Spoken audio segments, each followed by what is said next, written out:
Shalom, kembali kita akan mendengarkan renungan pada pagi ini dengan judul kondisi rohani yang dapat dicapai. Mari kita tunduk kepala dan kita berdoa. Terima kasih Bapa di sorga, dengan semua berkat-Mu kami mau mendengarkan firman Tuhan. Roh Kudus Tuhan selalu bersama-sama dengan kami. Dalam nama Yesus Juru Selamat kami, amin. Ayat firman Tuhan terdapat di dalam Yudas 1 ayat yang ke-24.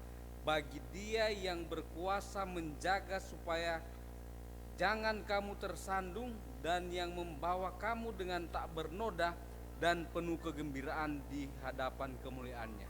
Saudaraku yang kasih, terkadang kita sebagai umat Kristen kita jatuh atau kita tersandung.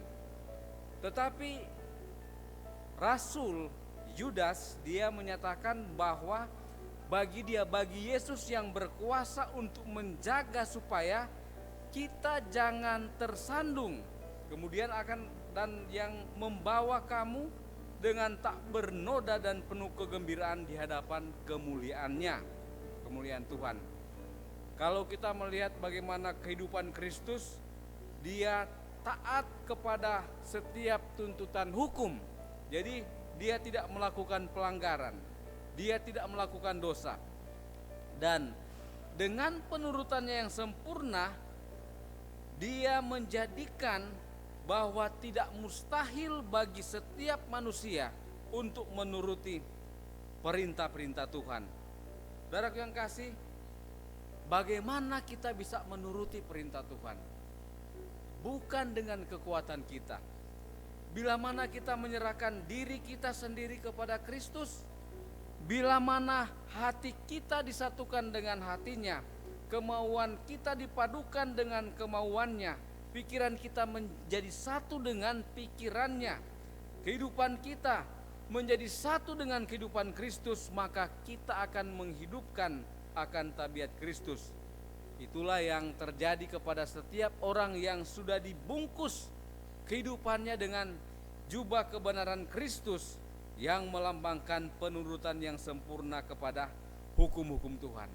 Saudaraku yang kekasih, pencobaan yang paling kuat bukan alasan atau maaf agar supaya kita bisa melakukan dosa.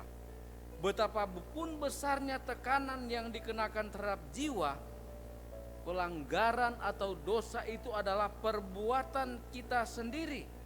Perbuatan kita yang tidak patuh kepada hukum Tuhan.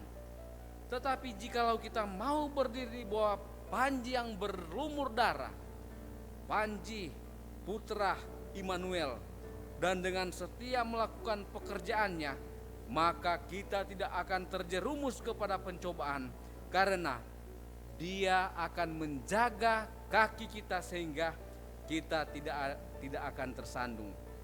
Saudaraku yang kasih, di dalam kehidupan kita setiap hari kita belajar kepada guru ilahi, Yesus Kristus.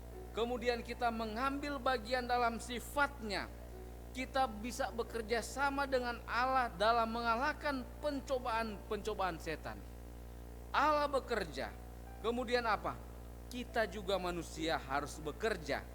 Dan supaya manusia bersatu dengan Kristus, sebagaimana Kristus dia bersatu dengan Bapa. Dan demikian maka kemenangan akan menjadi bagian kita.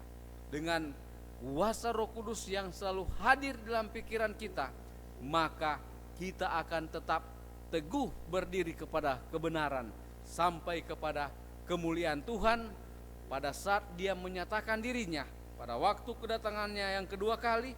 Maka kita akan bersukacita dengan gembira berhadapan muka dengan Tuhan.